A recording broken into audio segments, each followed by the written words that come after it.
This week on episode 2 of A Touch of Madness, I'm going to be talking about the NFL, the Packers in particular, a little bit about John Teeter, time traveler from the future, and a little bit of WWE, so stay tuned.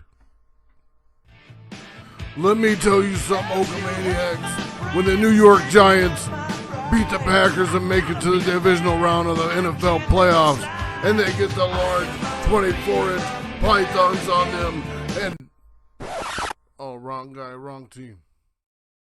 The following announcement has been paid for by the New World Order. Oh yeah, I can feel the madness. Can you feel the madness?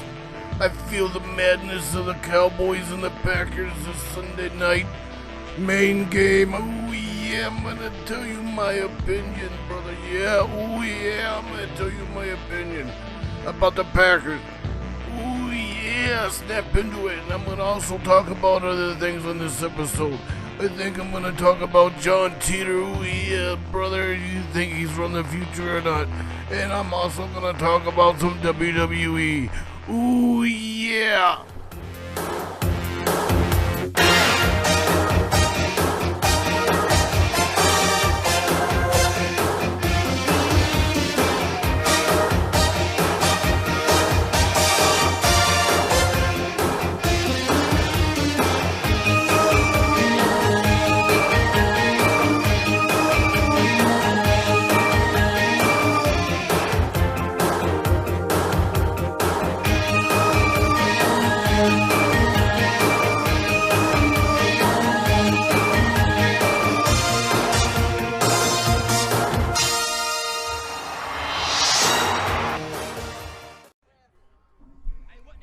Hello and welcome to the second episode of A Touch of Madness with your host, Madness.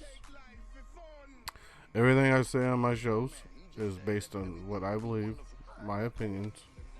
Everybody has their own opinions. I don't expect you to believe it, or agree with me, or disagree, whichever one you like. It's totally up to you. Before I start this second episode, I'd like to say there's 3 people on YouTube that inspired me to do this. I'm a big wrestling WWE guy. And I watch these 3 people on YouTube. You can find them on YouTube if you're a big wrestling fan. They inspired me to start this and I'm going to get better as I go along. The first guy I'd like to say that inspired me on doing this is JD from New York. JD from NY206 at YouTube. He has a very good show called Off the Script that I love to watch. I love to watch JD. He also plays tons of video games. Puts them on there with his live, audio. I love watching those. Sometimes it makes me laugh. I mean, he's hilarious. He is so passionate about the WWE, and I like that about JD. And I want to say thank you, JD. Another person I'd like to get a shout out to is the Joe Cronin Show. He does some reviews, Monday Night Raw reviews, SmackDown Live reviews, the pay-per-view reviews, and he has this show called Monetize This, which I recommend you go look up the Joe Cronin Show on YouTube. Thank you, Joe Cronin. And there's also another guy, third guy that I watch that also talks wrestling. And his name is Dead on Dave. And I like to watch Dead on Dave because Dead on Dave is passionate about wrestling also. And I like Dave because he's a humble guy. You could just look up Dead on Dave on YouTube. A lot of people like to insult him and he just laughs and takes it. Dead on Dave is a cool, awesome guy. Thank you to you 3 for helping me, to inspire me to want to start something like this. Now back to my episode. First thing we're going to talk about is the NFL playoffs, the wild card weekend that just passed. This is Monday, January 9th. I didn't watch the the Texans and the Raiders. I didn't watch the Steelers and the Dolphins. And I'll tell you why. Because I'm a Chicago Bears fan. I do not like the AFC. I do not care about the AFC. I don't. I really don't. I could care less. The Patriots are like the San Antonio Spurs of the NFL. I watched a little bit of the Seahawks and the Lions. Only because the Lions are in my division, the NFC North. But I did watch a game that I did want to watch was the Packers versus the Giants. Excuse me. Yeah, a red hot defense coming in. A red hot Aaron Rodgers coming in to this game yesterday. Now, if you didn't watch this game, all I gotta say is wow. Wow. Big capital letters, wow. Very good game. Started off slow. And if you didn't see it, we're going to go to the highlights. And we'll talk about this game. Here we go. Alright, here we go in the first quarter as I'm watching this game. It's 3rd and 5 for the Giants. You're going to see Eli Manning throw it to Odell Beckham. He's going to drop it. This would be a revolving door routine here in this game for Odell Beckham. As we're going to see, he should have caught that ball. Morgan Burnett comes underneath. They double up on him.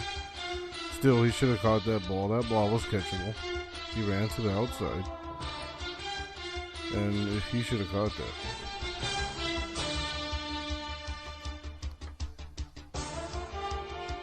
Giants again, 1st and 10. To Odell Beckham again. He drops it. Eli Manning throws it for a touchdown. Mismatched by the Packers there. I don't know why the Packers went with that defense. But Eli Manning throws a good pass. It wasn't an inaccurate pass, but it wasn't a bad pass either. And Odell Beckham should have caught that. He knows he should have caught that. Another drop for Beckham. Here we go, a 2nd and goal for the Packers. 6-0 Giants. Aaron Rodgers scrambling around, which he's great at. Now he's going to find Davante Adams for the touchdown. All of a sudden it's 7-6. Packers aren't going to do anything before this. Couldn't even get a field goal. Here we go again with the Packers on 4th and 2. Right before the half. The last play right before halftime. Aaron Rodgers throws a Hail Mary to Randall Cobb. 2 feet are in, it's a touchdown. Can you believe that? Can you believe that? Like, wow. All of a sudden it's going to be 14-6 at the half, and the Packers get the ball back at halftime. When halftime begins. That's why you always go for a Hail Mary on 4th down.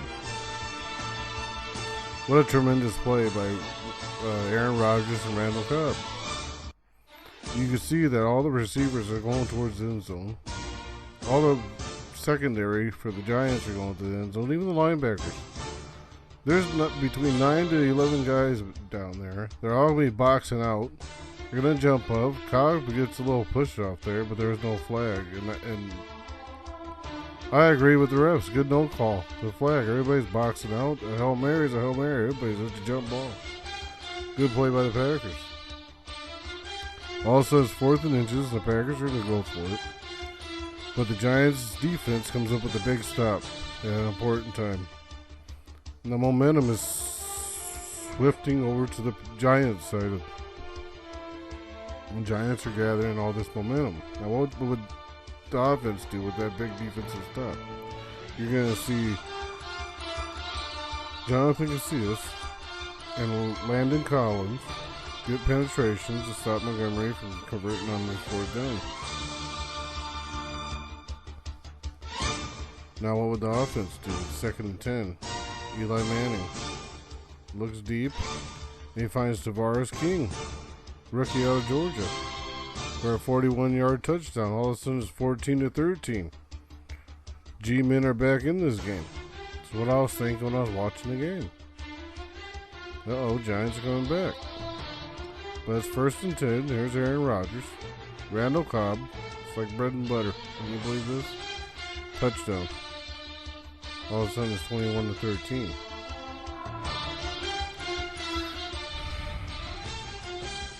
The Giants didn't have an answer for it. for the Packers. Giants would get the ball back, though. Here's Eli Manning. And then now it's a fumble. And as I'm watching this, I'm wondering why everybody's still running around. Peppers tries to go for the ball. Clay Matthews forces the fumble, and he's the one that recovers it. Great play by Clay Matthews. I was wondering, why didn't that Giants player pick up that ball? At the time I was watching this, why didn't he pick up the ball? Totally stupid. I didn't hear no whistles or anything. There are freezers that don't know what's going on. It's like, come on, man. You can see it's a fumble before the arm's going forward. So that's a fumble. Pretty much the Packers blew the Giants out. After that, it was their game. I believe Eli Manning threw an interception. And the Packers go on to win. Beat the Giants 38-13. And now move on to the divisional round. January 15th next Sunday. Against the Dallas Cowboys, the number 1 seed at 13-3. And the Packers have a good chance to beat the Cowboys. Now, the reason I say the Packers have a good chance to beat the Cowboys is because when the Packers offense is hot and they start off fast, that gets their defense revved up. They didn't start out this way against the Giants, as we've seen. But once the offense got a lead, the defense just, it gets revved up. A lot of drops there from Odell Beckham, though. Cowboys ain't going to drop the ball. That's why I say the Packers have a chance. The Packers need to do. First, before I get into it, let's talk about their Week 6 encounter. Where actually, let me look at my notes here. The Cowboys beat the Packers 30-16 in Green Bay. Now, in that game, the time of possession was nearly identical. 20-second difference. Dak Prescott threw for 247 yards, had 3 touchdowns. Ezekiel Elliott ran for 157 yards on 28 carries. 5.6 yards a carry. Cannot allow that to happen if the Packers want to win. If he does that, the Cowboys are going to win again. Aaron Rodgers had 294 yards passing with a touchdown. And Eddie Lacy, who isn't playing, is injured right now, had 65 yards on 17 carries.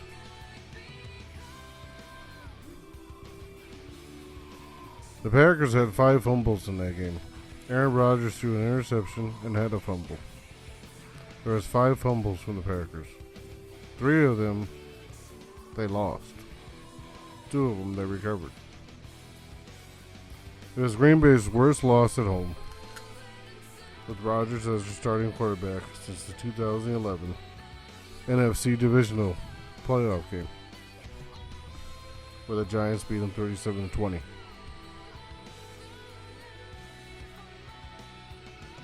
So the Packers in that Week 6 encounter where they lost got, I believe the Cowboys had a total combined team, had maybe like 185 rushing yards, I believe it was. I'm not pinpoint on exact numbers, but you can look it up. I'm close. Total yards, rushing yards. Total rushing yards. Ezekiel Elliott had 157 alone. 5.6 yards a carry. Okay, now with that being said, with this game played on Sunday in Dallas, here's what the Packers need to do. They need to stop Ezekiel Elliott. If they can stop Ezekiel Elliott, and if the Packers can start fast, the Packers need to score fast and get a lead. That's how they're going to win. That's how they'll win the game. Aaron Rodgers starts hot. He's going to play hot the whole game. The Packers need to bring some exotic blitz. If they can stop the run, Stop Ezekiel Elliott. Stop the Cowboys, period, from running. Keep them at least under 100 yards and bring some exotic. They can throw in some exotic blitz, and their Dom Capers can do whatever he's got to do. And the Packers have a chance to win this game. Because Dak Prescott, under pressure, we'll really see how he is. Especially if the Packers start off, like I said, and get a big lead. If the Packers can start off and get a lead, at least 2 touchdowns, 14 something, before the first half, 14 to whatever. If the Cowboys get a touchdown, 14-7, they'll be in a good position. Now, if the Cowboys run Ezekiel Elliott really good, that's where Dak Prescott's good. Really good.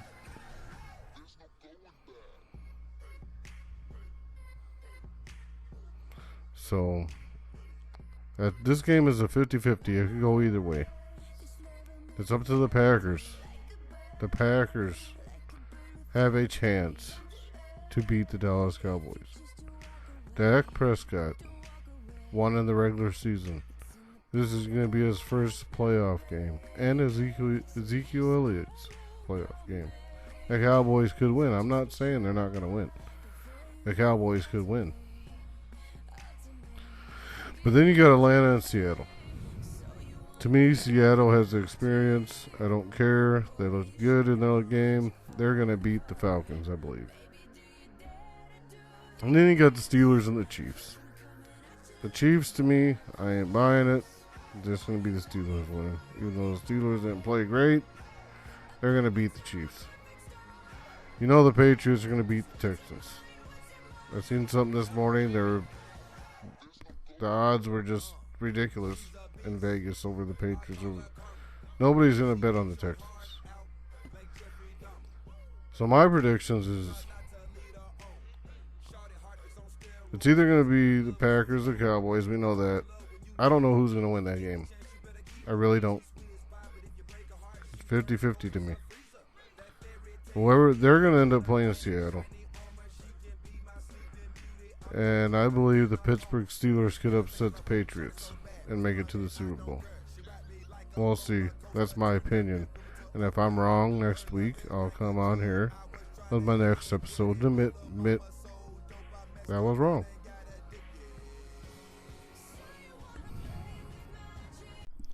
Alright.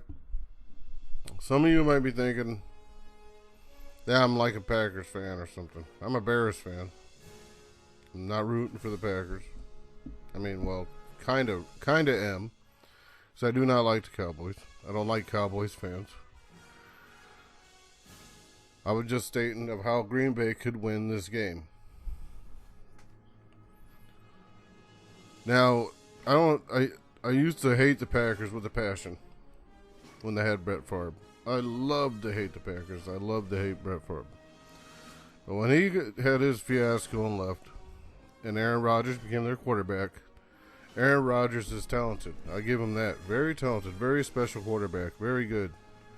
Now, I don't know why the Bears can't get a good quarterback like that. Why we get all these bozos or whatever. But I hope that changes in the future. But that's my take of the NFL on this episode. I have a twin brother that likes the Packers. I'm trying to help him out by rooting for it. He likes every opposite team that I like. The Lakers. I like the Bulls. I like the Cubs. He likes the Cardinals. I like the Blackhawks. He likes the St. Louis Blues. Go figure. Anyways, the next thing I want to talk about is John Teeter. Excuse me. For those of you who don't know who John Teeter is, he's a supposed time traveler. Supposedly a time traveler from 2036. Some of you out there are going to think that's BS. Stuff like that. There's things that are possible in this world that we don't know of. Nobody knows if it's true. And this isn't from recently. If you don't know who John Teeter is, look him up on YouTube. Look him up on Wikipedia. Google him. There's thousands of things about this guy. He was here in 1998. And he was here in 2000. He's from the year 2036. He was born in 98. He was here in 98. physically twice. Possibly. In 1998, someone claiming to be a time traveler faxed the Art Bell Show. There's a skyscraper missing in New York. I'm a time traveler, and there's a skyscraper missing in New York. Art Bell faxed back. If you're from the future, where are you now? Where are you now? And this is in 1998. John Teeter replies that he, in effect, that he's pretty much went to his parents' house, knocked at the door, told him who he was, and should had viable proof of who he was to his mom and dad. They believed him. That's where he stayed. If that wasn't their son, why would they let him stay there? If he's real. So either he arrived before his birth or after his birth. But he wasn't here too long in 98. He shows back up in 2000, 2001. Between November 2000 and March of 2001.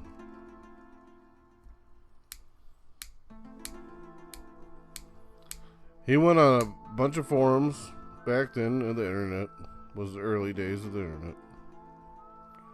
Forums, blogs, posts, whatever you want to call them. Claiming to be a time traveler from the year 2036. Again. There's lots of people on these blogs. It's kind of like posts. Just a page with posts on it. Okay?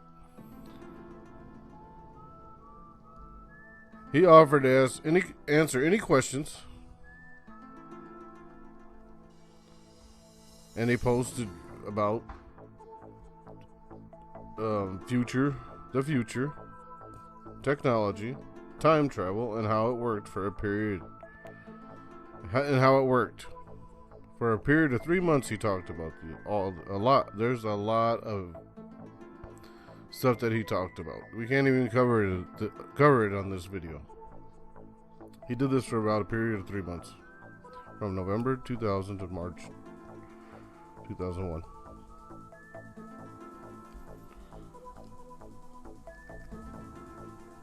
He announced he was going to leave in March and head back to 2036. 2036. And he left in March of 2001, and he was never to be heard of again. Nobody's ever heard of him again. But he predicted a lot of different things. And the reason a lot of people are interested in a lot of what he said, because a lot of it came true. And he sounded more like a time traveler as these things were coming true. Here are some of the questions he was asked during 2000 2001 during that blog. The bloggings, the forums, the posts, whatever you want to call them. Somebody asked him, if you're here from 2036, why are you here? He claims he was part of a military group whose mission was to go back to 1975 and get a small computer. One of the first portable computers made by IBM in Rochester, Minnesota. He said they needed the computer in the future because it has a ability to communicate between a very large old mainframe IBM systems. He went on with other detail about this computer from 1975 in the year of 2000 and was asked more questions in these blogs, posts, whatever you want to call them, and answered all of them. Too much for us to go into detail right now. Now in 2000, when he was posting all this stuff, no one really looked into it. But several months after he left in March of 2001, IBM engineers came forward and said, we don't know if that guy was a time traveler, but everything he said about that computer was true. And only 20 people knew that information at that time in 1975 because it was a marketing issue and that they didn't want people to know that that computer was that versatile. That would have been bad for their business. So they kept it under wraps for so many years.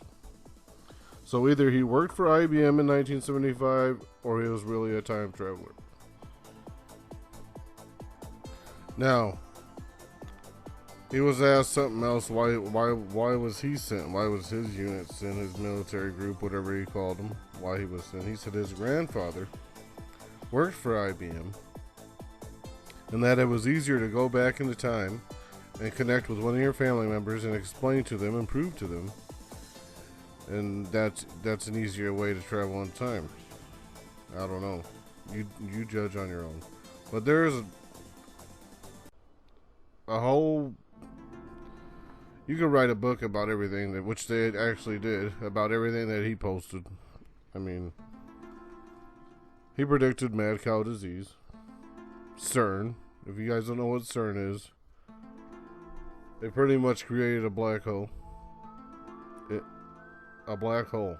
You know, like what would be in space. They pretty much made one and contained it. CERN wasn't even thought of back then. He also said China would soon put a man in orbit. And they did in 2003. And then they put the man on the moon. He says time travel would be invented in the year 2034. He said that there would be, in the Middle East, we are going to have a war because of a deception of WMDs. He was right about that. But there was a lot of things that he was wrong about. World War III, nuclear war, 2015, Civil War in the United States. If you look at it, we kind of are having like a civil war with all these lives matters things going on here. World War III could happen at any time. He predicted in 2015 there would be a World War III, a nuclear war. That'd break the United States up in 5 different parts. Would have a civil war. But he also said the timelines were different. The timelines were different. When you go back in the past, chances of you going back in your world, your timeline, are slim to none. Slim to none. Pretty much he's saying, like, if you ride a roller coaster, what are the odds and the chances? Imagine the amusement park being packed. Imagine the odds and chances of you getting that same seat that you had when you first rode that roller coaster that day to the next time. See what I'm saying there? What he's saying is there's multiple timelines. There's the John Titor that came back in 1998 could have been a different one from the one that came back in 2000. You see what I'm saying here? There could have been 2 different people. That's what he was trying to say. Different timelines are different. You know, like Al Gore could have won the presidency in year 2000 on a different timeline. Nobody knows. So World War III, a nuclear war, could have happened on that John Titor's timeline in 2015. Could have had a civil war in one of those. But he had, I wouldn't call them predictions, but everything that he was saying, a lot of stuff was right and a lot of stuff wasn't right. But he did hit the nail on quite many of them. His time machine looks like a suitcase. He posted a picture of it online, which I'm going to show you right now. Like I said, it's the size of a suitcase. It weighed up to 500 pounds, and the way he traveled with it was you just took any vehicle and you put it in the vehicle, and that's how you transported yourself in time. He said that machine would only take him 60 years back and forward. 60 each way. So that's what his time machine looked like that he posted on his blogs. He also posted a picture of his military badge in one of the blogs back then. So this is what his military group's badge looked like from the year 2036. Obviously, he was in the 177 something in the military. That time traveled back to the past. This is what he posted online. Now, some people ask him if he was sent back to 1975 to get this IBM computer 5100. Why would he come back to 1998? Why would he go to 1988 if that was the same John Titor? Whichever. He responded to get some pictures, some personal things that they lost in the Civil War, the big nuclear war, stuff like that, memorabilia. So they asked him again, why are you here in 2000? Something happened in 1975, he proclaims, according to John Titor. Some experience which forced him to come to the year 2000. He was supposed to go back to 2036. But the speculation is that in 1975 he did something that would have caused Y2K for us, but somehow he fixed it. Because everyone was going crazy in 1999. I could be mistaken about that. You could look it up. It could have been something else. Like I said, I already talked about his predictions. He time travels. He talked about multiple things. There were some pictures surfacing all over the internet. You could look it up, showing people time traveling, like John Titor pictures that they say that are John Titor. Here's one of them. See the guy circled plainly in the picture. He looks out of place. Look how he's dressed compared to everybody else.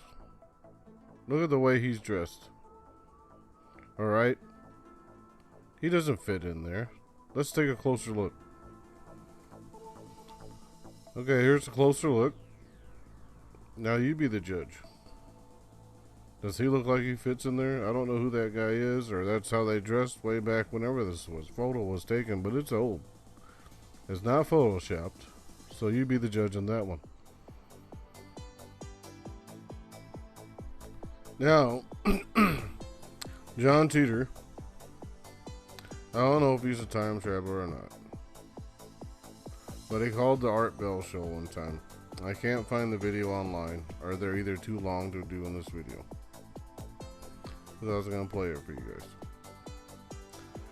guys. This is just the tip of the iceberg about John Titor. If you're interested in this type of thing, and this sounds interesting to you for entertainment, you can look him up on YouTube.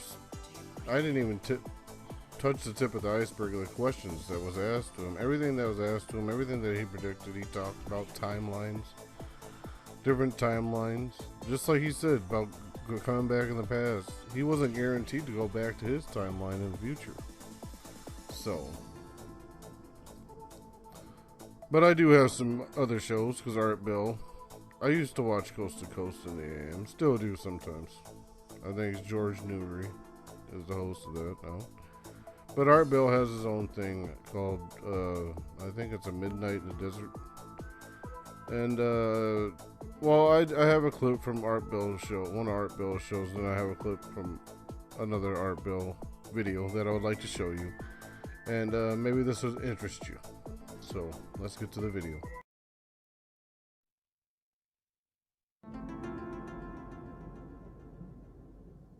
Oh, okay, so you're just sort of a regular guy, time traveler, pilot type. Well, yeah, pretty much so. Okay, is there a crisis ahead? Everybody wants to know about that. We have remote seers and viewers and prophets and so forth, all of whom say that there is a very difficult time rather immediately ahead. Well, there are several, and however, your timeline could split. I mean, right now, if you and I are, and everyone else at this point is sitting in this timeline, Right. but they could split on various things that what happened. One thing I find extremely interesting, I mean, there are, as far as I could tell, an infinite number of timelines. But in order for a split to happen, something major has to happen. Like I've noticed there's only one timeline where Kennedy was not killed. Really? And that timeline that I've been in, it was just a disaster. So evidently he had to be killed. I mean, because he wasn't killed in that timeline and everything went downhill after that. Everyone, people like to speculate, oh, if he lived, From a time point of view, then, we should be thanking our lucky stars that he was killed. Yes. Pretty weird way to think about it, but the alternative was, I guess, according to you, unthinkable. What did occur in the timeline where Kennedy lived? Well, the timeline where Kennedy lived, he exposed his knowledge on extraterrestrial visitations, which is what he had threatened to do. Too early. And he completely disrupted the CIA, but basically the world. That world at that time was not able to handle the information he put out. Well, he didn't like the CIA. I mean, that's well known. Yeah. But now, can you tell us, these files, of course, on Kennedy have been sealed for 50 years, and we all don't know what the real story is. Do you? I don't, and I don't think anyone ever will. I've never really looked into it that deeply. So then, in other words, the eventual press conference on the release of the Kennedy files was kind of like the Air Force news conference at Pretty much. Roswell.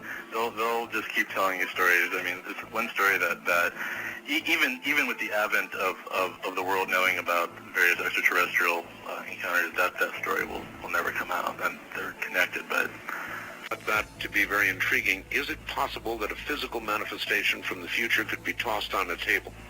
yes, of course. You can move objects like that. Wow. So that when I get Papers, anything like that. Yeah. Really? Even a newspaper? Yeah. Wow. But that newspaper, I mean, Wouldn't that be off into near Paradoxville? In other words, a newspaper or coins are absolute proof of the future.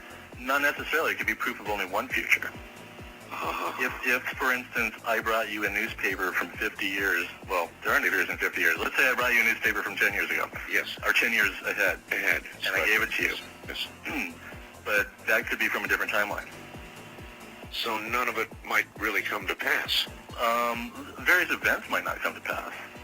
It depends on what timeline you may shift into. That's intriguing. Right.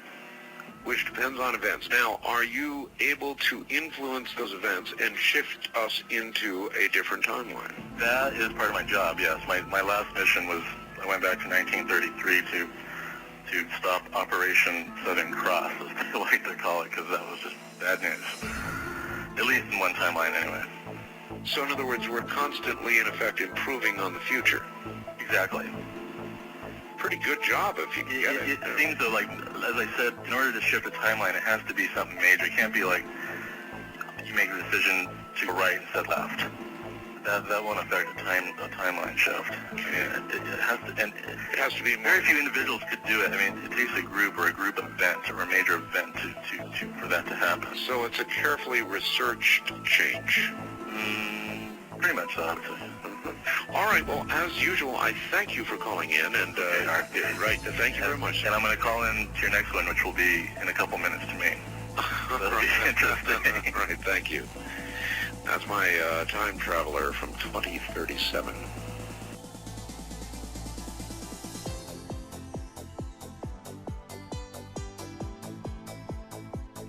Okay, that was a video from Art Bell, Coast to Coast in the AM, from 1997, where a random caller called in saying he was from the year 2037. Now I'm going to show you another video that's just recent from 2015, I believe it is, or 16. Art Bell.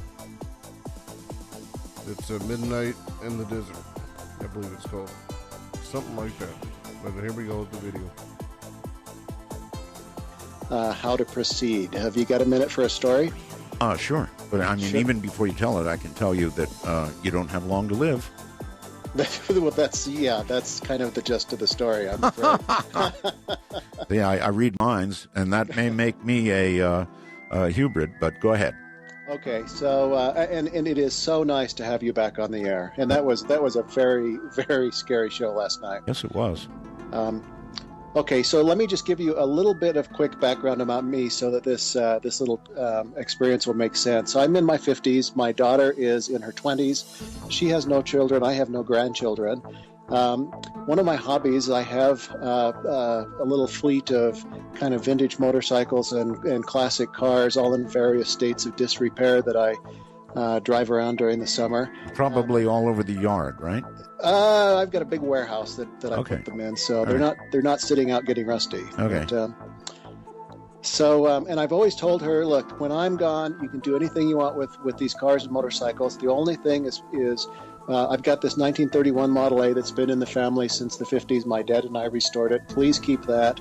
And then I've got this little 1972 Honda XL250 that was my first big motorcycle, and it is just like in showroom condition. So those are the only two that, that I'd like to see stay in the family. Yes. So during the summer, I like to get up early and before I go into the office, and I'll stop in at Starbucks with my planner and have a cup of coffee and get ready for the day, usually between 6:30 and 7. So second week of August, I think it was the Wednesday, the 12th, I am sitting in Starbucks having a cup of coffee. I've ridden my little Honda 250 down in that morning, and a fellow comes in and he says, hey, whose little Honda is that outside? And I said, hey, it's mine. And he said, hey, I've got one, that's just like that. Mm-hmm. And so he comes over to the table and he stands there and we chat for a few minutes. And you know how sometimes you just run into somebody and you just have this rapport with them. And this guy looked like he was maybe in his late 20s, early 30s. And we talked about cars and motorcycles. And in this short conversation we had, he also mentioned, he said, my grandfather left me a Model A and this bike. And I said, oh, that's a coincidence because I've got a Model A as well. And I'm thinking, God, I had to get to know this guy is my soul brother. Yeah. Yeah. Somebody that that gets their hands greasy, and we can work on these vehicles together. Yes. So we talked for a few minutes, and and I've about I was going to go get a refill, and my cup is empty. So I stand up by the side table and I said, hey, can I get you a cup of coffee? Because he hadn't gone to get one. And he said, no. He said, I don't have much time. He said, I really need to be going. He said, but I need to tell you something. He said, and I know this is going to sound crazy. He said, and I can't tell you how I know. And it was really weird. And he started to get all serious, looking right in my eyes, and his tears started to well up in his eyes. And he said, do not go to Alaska in October. And I probably go, I'm a geologist. I go work all over the Western U.S. and I go to Alaska 5, 6, 7 times a year. And I didn't have a trip planned, and I kind of laughed, and he said, I can't tell you how, I know this, but I just need to tell you, do not go. And, and tears were in his eyes, and he reached out and grabbed around me and gave me a big hug, and he whispered something while he was hugging me, and I was so kind of taken aback. And you know how sometimes when you hear something and it takes a little while I didn't understand what he said. And he let go of me and said, remember that. And he turned and strode towards the door, and I saw him go out the door and past the windows. And I sat there for about 10 seconds processing, what did he say? And suddenly it came to me, he said, love you, Grandpa. And oh my God. Whoa. Oh my God. And so and it's like I took off out the door and around the corner, and just as I rounded the door around the corner, I kind of saw this flash. And it was, it's like 6:45, it's early in the morning, and and it could have been like the sun glinting off a windshield or something, but when I came around the corner, there was no one there. And there weren't any cars, and it's like 250 feet to the next doorway.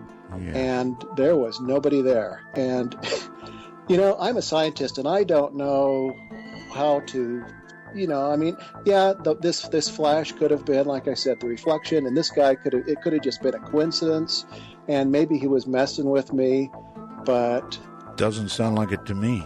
I don't know. So what do you take from that, Art? I don't know. Are you going experience? Did you go to Alaska?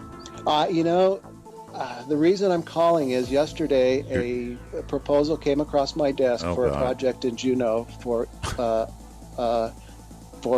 October.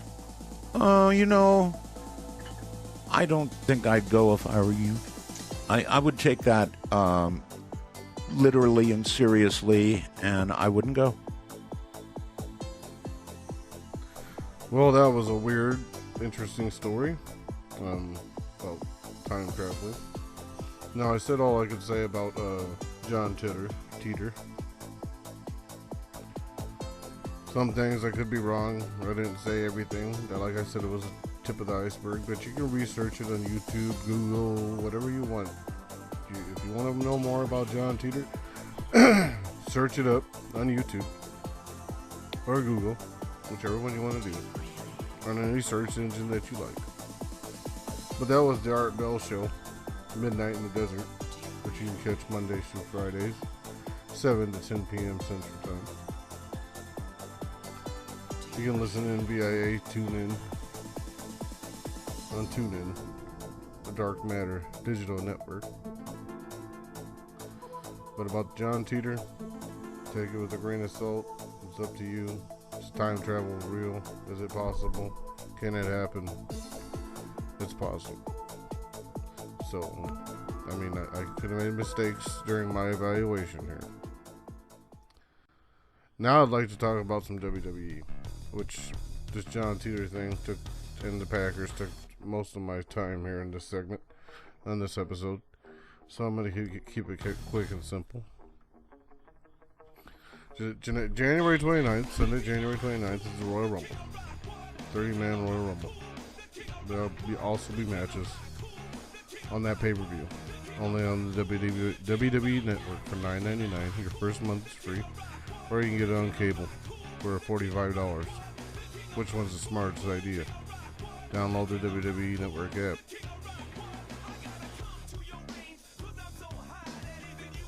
The Undertaker returned to Raw last night, said he would be in the Royal Rumble. Big names. It's going to be in the Alamo Dome, San Antonio, Texas. 60,000 people could be in attendance. So make sure you do not miss the WWE Royal Rumble. Like I said, live on the WWE Network, January 29th, or on pay-per-view. A lot of big names. Alamo Dome could be plus 60,000 people in attendance. And I'd like to thank you for watching this second episode of A Touch of Madness. Hope you enjoy it. Give it a thumbs up. Give it a like. Subscribe. And also subscribe to Primo Fly 77 on YouTube. Thank you.